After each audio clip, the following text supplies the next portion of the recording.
Salut à tous et bienvenue pour ce JCN Répond du mois de novembre 2023. Aujourd'hui, on va répondre à vos questions. Ce sera l'ultra distance pour Max et le triathlon pour moi.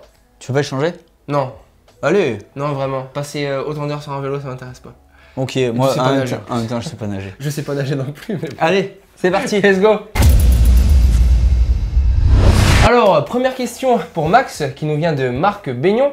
Bonjour à vous deux, une question pour Max. Pour l'ultra distance, faut-il privilégier plusieurs sorties courtes régulières, 40 voire plus 3 fois par semaine, plus sorties longues, 150 minimum, ou faire une ou deux sorties longues par semaine pour améliorer la longueur des sorties, 250, 200 km voire plus. Sinon, continuer comme ça, cela c'est top. Combo ancien pro, ultra cycliste. Ouais. Donc Marc, tout ça, ça reste très personnel parce que comme tu le sais, moi j'ai pas eu de formation pro et je ne suis pas non plus suivi par un coach. Donc c'est vrai que je fais tout moi-même. Par contre, bon, moi j'ai trouvé mon équilibre est de faire 3 sorties par semaine. Le problème, c'est vraiment la régularité. Il faut une régularité énorme pour pouvoir progresser. Mon concept, quand j'ai des périodes de gros entraînements qui correspondent à peu près, qui s'arrêtent un mois avant l'échéance, parce que un mois avant l'échéance, j'y vais un peu plus mollo. Mais globalement, je fais 3 sorties, donc 2 longues de environ 200 km et une un peu plus courte d'environ 100 km. Je considère qu'une sortie de 40 km pour moi n'est pas assez efficace pour l'ultra distance parce que clairement on n'a même pas le temps de s'échauffer en ultra distance en 40 km. En ultra, tu as besoin des heures de selle pour pouvoir habituer ton corps à la position et ne plus ressentir aucune douleur. En fait, il faut que pour toi les distances deviennent vraiment habituelles, que tu n'aies pas spécialement besoin d'énormément de ressources. Donc lorsque tu faisais un 50 km avant, il faut que ça devienne un 100 km. Et quand tu faisais un 100 km qui était quelque chose d'exceptionnel avant, il faut que ça soit un 200 km à l'heure actuelle pour vraiment t'habituer à pousser ton corps à s'habituer là-dedans. Après, pour la question de vitesse, là, il te faut quand même avoir 2-3 entraînements un peu spécifiques. Mais moi, je préfère les faire dans la longueur. Une sortie de 40 km, qu'est-ce que je m'ennuie. C'est beaucoup trop rapide. Et j'ai pas l'impression d'avoir vraiment fait du vélo. Voilà. Donc une journée de travail, c'est 8 heures. Une journée d'entraînement en vélo pour l'ultra distance, c'est 8 heures minimum. Voilà. Maintenant, question pour toi, Alex. De Mob ou BMW 666.5, est-ce que le background de pro cycliste fait que les entraînements pour le triathlon contiennent très peu de vélo? Si oui, quel genre de ratio entre le vélo, la nage et la course? Alors, MO BMW pied, sache que évidemment, avec le passé que j'ai, évidemment j'ai l'impression de m'entraîner beaucoup moins en vélo.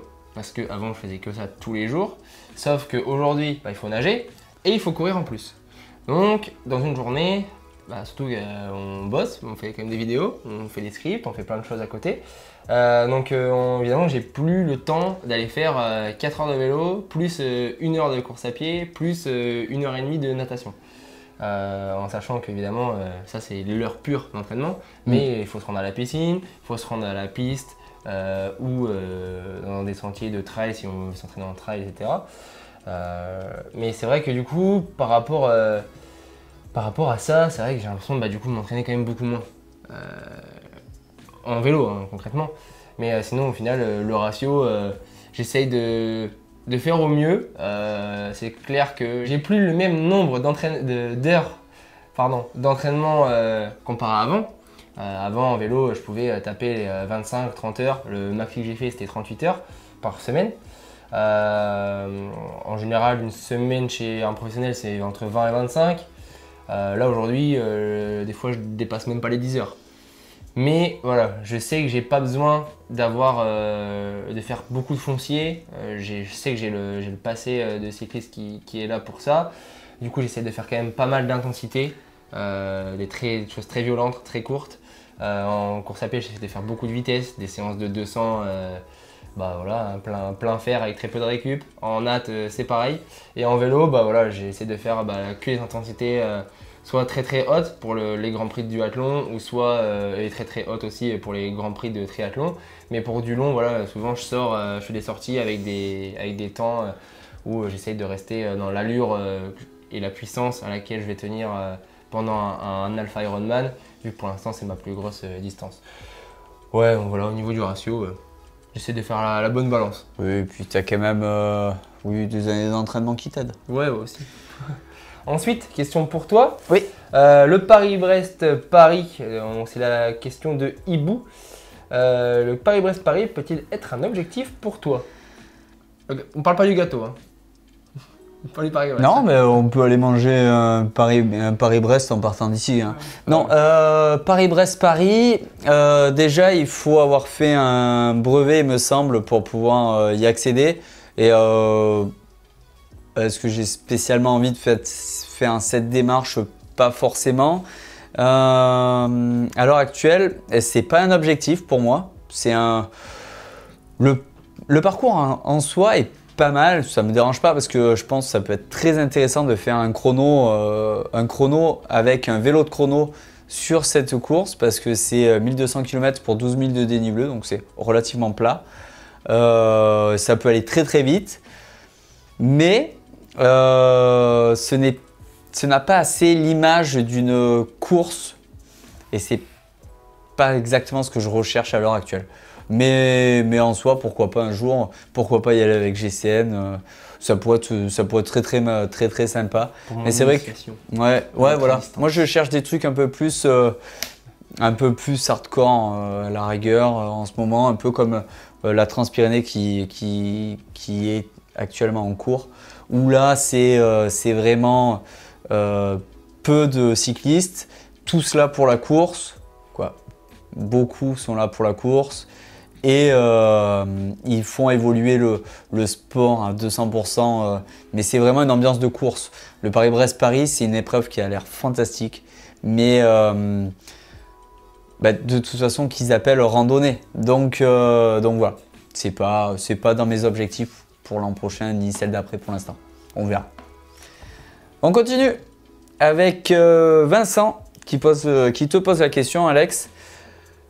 Bravo à vous. Merci.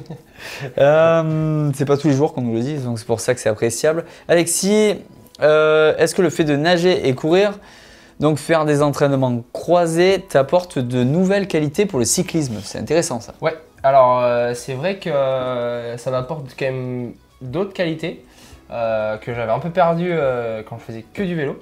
La course à pied, ça ramène quand même pas mal. En fait, en vélo, tu travailles en concentrique, c'est-à-dire que tu ramènes ta jambe vers le haut, et sauf que la course à pied, tu travailles en excentrique. Donc le muscle travaille différemment. Et c'est vrai que quand à un moment donné, je voulais arrêter le vélo, donc j'ai repris à courir avant. Et c'est vrai que je refaisais des sacrés sprints, parce que au sprint, tu travailles des deux façons, concentrique et excentrique. Et du coup, c'est vrai que je faisais des beaux sprints, et j'avais été chercher des puissances que je n'avais pas été chercher depuis très très longtemps. Donc je pense que c'est une qualité à développer. Après, le cycliste en lui-même court très assis. Moi, je viens de la course à pied avant le vélo, donc heureusement que je ne cours pas assis comme certains. Mais, et après, par contre, la natation, c'est vrai que c'est au niveau respiratoire, c'est quand même je me sens beaucoup plus en aisance aujourd'hui sur le vélo, du fait que voilà, en natation, je fais beaucoup de travail hypoxie. Donc je respire très peu, avec beaucoup de nombre de coups de bras, et c'est vrai que ça te développe aussi tes capacités pulmonaires et le volume que tes poumons peuvent absorber, enfin du moins inhaler. Et c'est vrai que c'est un truc qui m'a vraiment choqué aussi là-dessus. Et d'ailleurs, c'était Richie Porte, qui est un très très très bon nageur. Il vient de la natation avant, et quand il était pro, il a toujours nagé au moins une fois par semaine. Et aujourd'hui d'ailleurs sur son Strava il fait des bornes de natation, mais c'est assez impressionnant et il nage très très très bien honnêtement. Donc ouais, c'est vrai que faire des entraînements croisés, ça ramène vraiment enfin pour moi ça m'a ramené du plus. Oui, puis tu es plus efficace au niveau de la respiration grâce à la natation. C'était vraiment, vraiment pas mal. Puis finalement tu bois quand même moins la tasse ce temps de l'eau. Oui aussi, ouais. Ensuite, question pour Max de Baptiste. Donc, question pour Max. J'aimerais me lancer dans le Biking Man. Quel type d'entraînement tu conseilles? Rythme et distance, dénivelé. Merci pour vos vidéos. Alors, Bikiman, je connais bien. C'est des courses qui font environ 1000 km pour entre 12 000 de dénivelé et 25 000 suivant l'épreuve que tu choisis. L'entraînement. Alors, déjà, il faut savoir quel est ton objectif sur la course. Parce que sur ce genre de course, la limite est de 5 jours. Donc, globalement, tu as aux alentours des 250 km à faire par jour. Et tu peux t'arrêter à l'hôtel, tu peux dormir dehors, tu peux faire absolument tout ce que tu veux. Mais ça, c'est la règle de base à respecter pour finir en tant que finisher de la course. Globalement, il faut s'entraîner pour moi sur des longues distances. Donc, il ne faut pas partir sur une course de ce type sans ayant fait un 250, un 300 km d'une seule fois, parce que ça va être quelque chose que vous allez être amené à faire pendant toute une semaine. Donc faire la même distance en entraînement sur une semaine, non, ça ne vaut pas le coup. Par contre, faire, admettons, un peu avant, plusieurs 200 km, ça c'est très important. Et aussi, quelques semaines avant, faire des enchaînements. Admettons, sur 2 jours, faire 150 km, 150 km. Voilà, ça permet de voir que le lendemain, vous repartez avec des jambes qui sont quand même fatiguées de la veille, et ça permet de comprendre comment fonctionne votre corps. Et de travailler sur des longues distances permet aussi de vous habituer à l'alimentation, parce que faire 15 heures de vélo, ça n'a rien à voir par rapport à 6 heures de vélo. C'est vraiment une autre discipline. D'ailleurs, les courses ultra distance, c'est les seules courses où on peut se permettre de s'arrêter dans un magasin et acheter une boîte de 4 Magnum. Oui. Voilà. On en discutait tout à l'heure. Ça, c'est quelque chose de très très sympathique. Mais dans tous les cas, bon courage si tu t'inscris, et n'hésite pas à envoyer des questions ou en commentaire. J'y répondrai parce que c'est quelque chose qui me plaît spécialement. Ensuite, on continue avec la question pour Alexis de Clément. Question pour Alex, comme posé par un autre commentaire, est-ce que tu as envisagé de faire des vidéos sur le triathlon comme GTN? Il y a peu de bonnes chaînes tri sur YouTube, alors que le sport gagne en popularité année après. Sourire. Alors évidemment que j'y pense, que j'aimerais beaucoup, et c'est pour ça qu'on va en faire une très bientôt, dans un peu plus de 15 jours maintenant. Allez, enfin là ça sera déjà tourné. On est en train d'organiser. On est en train d'organiser. Mais c'est vrai que ça sera normalement à Vieux-Boucau. Quand la vidéo sortira, ça sera déjà sorti, probablement. Mais c'est vrai que j'y pense beaucoup, c'est quelque chose qui me plaît beaucoup. C'est vrai que tu as raison que il n'y a pas énormément de chaînes tri qui sont incroyables. GTN est l'une, je dis pas ça parce que c'est nos copains de Play Sport Network, etc. Mais c'est vrai que GTN est une très très bonne chaîne. Ils ont des super beaux sponsors, ils font des super belles vidéos, notamment avec Challenge Roth. Voilà, ils ont fait le Northman, ils font des super belles interviews avec Gustav Hayden, avec Christian Blumenfeld ou encore Sam Laidlaw. Moi, c'est ce que j'aimerais bien faire prochainement du coup à Vieux-Boucau avec eux, avec des Français. Donc pourquoi pas. Après, c'est vrai que le sport gagne en popularité chaque année et c'est une très très bonne chose. Moi, franchement, je suis assez content de ça. Mais c'est vrai que du coup, là, on y pense, j'y pense et pourquoi pas le développer. J'ai pas le droit actuellement, mais plus tard, si un jour Lycéenne viendrait s'arrêter pour moi, pourquoi pas le faire sur une chaîne perso ou autre. Je pense que ce serait une bonne idée. Ou si la chaîne se crée en France. Ou si la chaîne se crée en France, évidemment que j'aimerais faire les deux. C'est ça. Ce serait pas mal. Ensuite, Max, question pour toi de Vagabond. Alors, oui, question pour Max. Est-ce que tu as fait le tour des vides? Sinon, est-ce que tu aimerais la faire? Alors, d'ailleurs, j'avais mal lu la question quand j'ai préparé mon script. Au début, je pensais que c'était la French Divide et c'est vrai que j'avais prévu de répondre là-dessus. La French Divide, Pour l'instant, ça ne me branche pas parce que c'est beaucoup trop off-road et il faut vraiment un VTT. Par contre, la Tour Divide, oui, complètement. Ok, c'est peut-être... en fait, c'est moins cassant que la French Divide, mais c'est une course qui m'intéresse énormément, qui demande beaucoup d'engagement et c'est... toi, tu peux pas comprendre. Et la Tour Divide, en fait, c'est une course qui part du Canada, qui arrive à la frontière du Mexique, qui est en off-road et qui fait 4000 km. Il n'y a pas un Français qui l'a fait il n'y a pas si longtemps que ça? Si. Il y a Sofiane Seheli qui l'a gagné, il me semble, deux fois. Ah oui. Non, c'est une course qui m'intéresse énormément, que je vais faire dans les années qui arrivent. Mais qui demande énormément de préparation, rien que ce soit au niveau du planning. Donc à très vite. Mais par contre, ça sera très certainement avec un vélo de gravel, avec une suspension et pas un VTT. Parce que pour l'instant, je ne suis pas attiré par les VTT ultra distance. Mais bon, ça c'est vrai. Quand je serai prêt pour faire cette course, j'aurai le bon matériel qui sera vraiment adéquat. Pour l'instant, c'est juste une idée, donc j'attaque à y penser, mais oui, bientôt. Ensuite, pour toi, Alex, de Warren, est-ce que vous avez énormément réduit le vélo pour le crawl et la course à pied, ou vous avez continué une fréquence régulière de vélo tout en apprenant le reste? Donc finalement, ça revient un peu à la question de tout à l'heure, mais parle plutôt de comment tu as appris le reste. C'est simple, j'ai commencé en faisant du vélo, tout simplement.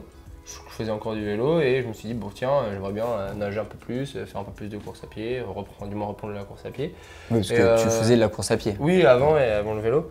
Donc non, après, au niveau de la fréquence, j'en fais toujours autant. Je roule toujours au moins 3-4 fois par semaine. Après, c'est toute une question de kilomètres effectués. Et c'est vrai que comme je disais tout à l'heure, en fait, quand tu dois aller courir, et en fait, c'est pas ce qui compte tellement dans le triathlon, c'est de savoir en fait enchaîner les trois et pas de faire. Tu peux très bien savoir faire les trois à un très très bon niveau, mais si tu sais pas enchaîner les trois, ça sert à rien. Voilà, le triathlon c'est un enchaînement de 3 sports. Donc si tu nages très bien mais tu sais pas rouler après avoir nagé, ça sert pas à grand chose. Et inversement à pied. Oui, C'est-à-dire que moi là par exemple j'ai fait les Grands Prix de D1, c'est ma première saison en Grand Prix de D1 de duathlon et en D2 de triathlon avec le Lys Calais. C'est vrai que au début de saison, courir après le vélo c'était un peu compliqué. J'avais pas encore l'habitude, c'était vraiment compliqué, j'arrivais pas à courir à ma juste valeur. Voilà, après j'ai bossé pour et aujourd'hui je commence à réussir à très bien courir derrière le vélo. Donc ça s'apprend. Oui. Ça s'apprend. Mais non, après tout ce qui est là-dessus, c'est vrai que faut le faire à une fréquence régulière et il faut essayer d'avoir toujours les trois réunis dans la semaine. Merci pour cette réponse. Moi, on m'a dit qu'il fallait battre des pieds très très rapidement quand on sort de l'eau pour pas avoir trop de lactite dans les jambes pour attaquer le vélo. Mais bon, voilà. Qui t'a dit ça? Un copain qui fait du triathlon. Okay. Il n'y a pas que toi. Hein. Okay. Donc une autre question pour toi. De Enzo, quel a été selon toi le facteur physique le plus important à travailler dans sa reconversion? Le facteur physique. Parce que... C'est une bonne question. Si j'avais des... en fait... Voilà, la position contre la montre sur un Alpha Ironman, c'est très long à tenir. Tu vois, tu tiens quand même dans les 90 km dessus. Oui, mais pour toi, c'est rien. Mais, mais toi, tu vas beaucoup plus vite. Voilà. Donc, c'est vrai que c'est quand même. Surtout qu'en plus, moi, il faut que je cours derrière. Oui. Tu l'as choisi. Hein. Ouais, je l'ai choisi. Mais en fait, le fait de se relever, j'avais toujours des points de côté. En fait. Ok. C'était extrêmement gênant au début. Donc, voilà, pareil, ça, je l'ai travaillé. Aujourd'hui, j'ai plus rien et tout va très bien. Oui. Mais c'était l'un des plus gros points que j'avais à bosser. Après, reprendre de la vitesse à pied. Okay. Parce que voilà, en fait, la vitesse, ça se travaille. Savoir courir à moins de 3 minutes au kilomètre, donc à plus de 20 km/h, c'est pas inné pour tout le monde. Donc c'est vrai que j'avais beaucoup perdu de vitesse, j'avais un très très gros seuil que j'arrive à garder, mais qui est évidemment autant par kilomètre à réussir à descendre. Mais c'est vrai que j'avais beaucoup de vitesse à reprendre et c'est pour ça que j'ai refait toute une saison de cross-court, de cross-country court. Parce que bah, voilà, ça court très vite, c'est 4 bornes dans la boue à fond, voire 3, voire 5 bornes, donc pas de France. Donc ouais, ça débloque bien les injecteurs et surtout j'avais fait aussi la saison de piste en salle l'hiver sur des 3000 mètres. Donc voilà, ça t'es obligé de courir très vite. donc ça c'était l'un des points aussi importants. Reprendre la vitesse. Mais Et là, oui. il faut que je nage maintenant. Et là, maintenant, nouvelle extra question qui nous concerne tous les deux. Et d'ailleurs, je me suis souvent posé cette question, mais j'ai la réponse de Johan Legrand. Les squats sont-ils bons pour gagner en puissance sur le vélo? Ton avis avant? Moi, je pense que oui, clairement, car l'entraînement physique est vraiment un moyen de se développer et développer ses muscles en complément du vélo. Donc, pour moi, c'est vraiment une bonne chose. Après, il s'agit de le faire dans les bonnes conditions, avec les bonnes méthodes et aux bonnes fréquences. Je te rejoins sur la fin, mais moi j'ajouterais aussi que c'est surtout selon la discipline et parce qu'on sait que les pistards en font énormément, ils font beaucoup de musculation, de squat, etc. Mais c'est vrai que pour un cycliste sur route, c'est moins le cas. Exemple, moi j'aimais pas du tout et je me sentais pas bien quand j'en faisais, donc j'en faisais pas. Mais c'est vrai que les sprinters par contre, eux, en font plus. Oui, Donc tout dépend de comment de ton on veut type de utiliser la coureur. puissance. Tout dépend du type de coureur que tu es et quelle discipline tu fais, mais c'est vrai que c'est une bonne chose. Moi, je suis d'accord avec ça. Et pour compléter cette question, est-ce qu'un grimpeur qui fait des squats pendant 6 mois devient sprinter? Non. Ah, ok, Y a pas merci de Alex. Alors, une question maintenant pour nous deux, c'est la dernière question de Mathieu. Est-ce que un jour vous pensiez en arriver là? Sinon, continuez comme ça, c'est top. Donc merci Mathieu pour le compliment. Tu peux commencer Alex. Bon, est-ce que je pense en arriver là? Évidemment que non. Donc c'est clair que non. Je me voyais faire une belle et longue carrière. Malheureusement, enfin c'est pas malheureusement, je l'ai choisi. Mais voilà, j'en ai décidé autrement. J'ai sacrifié beaucoup de moments et beaucoup de choses dans ma jeunesse, on va dire, même si je suis pas si vieux, mais plutôt mon adolescence, on va dire. Pourquoi tu me regardes quand tu dis ça? Non, on va dire que j'ai sacrifié quand même pas mal de moments de mon adolescence, on va dire, pour en arriver là. C'est pas gâché. J'ai entendu beaucoup de gens dire quand j'ai arrêté, ah mais quel gâchis. En fait non, c'est la vie. Je l'ai décidé ainsi. Donc évidemment que je ne me voyais pas arriver là non plus, ça c'est clair. Mais aujourd'hui, je suis très heureux à être chez JCN et à faire du triathlon. Et le but prochain, c'est de passer pro en triathlon sur les longues distances. Donc voilà, je suis plutôt très content d'être là. Et toi, mon petit Max? Déjà félicitations. Est-ce que je pensais être présentateur d'une chaîne spécialisée dans le vélo un jour? Bon, clairement pas. Clairement pas, mais ça fait partie des opportunités qu'on peut avoir dans une vie et qu'il faut savoir saisir, même si le plus dur pour moi est de s'adapter au métier, car c'est pas idée. Mais en fait, soit on se lance dans l'activité et on apprend les codes et on fait grossir la chaîne YouTube petit à petit avec son rythme, alors que là, débarquer dans une chaîne qui n'est pas la nôtre, mais qu'on représente, c'était complètement imprévu aussi pour moi. Et je suis très content d'être là, d'ailleurs, parce que du coup, ça me permet de me perfectionner sur énormément de choses, d'apprendre un nouveau métier et de pouvoir partager toutes les expériences que j'ai accumulées au cours de ma carrière de cycliste amateur et qui vient en complément de ce qu'on peut avoir sur le retour des pros comme toi et qui apporte, en fait, je suis très content d'apporter mon bagage technique pour pouvoir le partager avec tout le monde, pour arriver en nuance avec le bagage technique des équipes et des pros qui sont plus facilement exposés aux médias. Donc, c'était pas prévu, mais ça me va bien. Je vais continuer là-dedans. Ça va bien. Ça va me Donc, donner. en tout cas, c'est bientôt l'hiver. Et qui dit hiver dit cyclocross. C'est vrai. Donc on va pouvoir aller s'amuser dans la boue. Étant donné qu'il pleut un peu dans le Pays Basque, on devrait être légèrement sale. Dans tous les cas, ce GCN Répond est fini pour le mois de novembre. On se rejoint en décembre.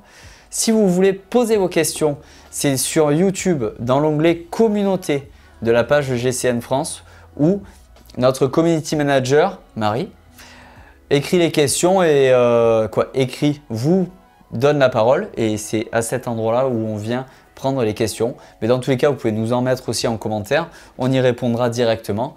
Mais pour le GCN Répond de décembre, ça sera donc sur la page Community de YouTube. En tout cas, à très vite sur GCN en français et ciao ciao.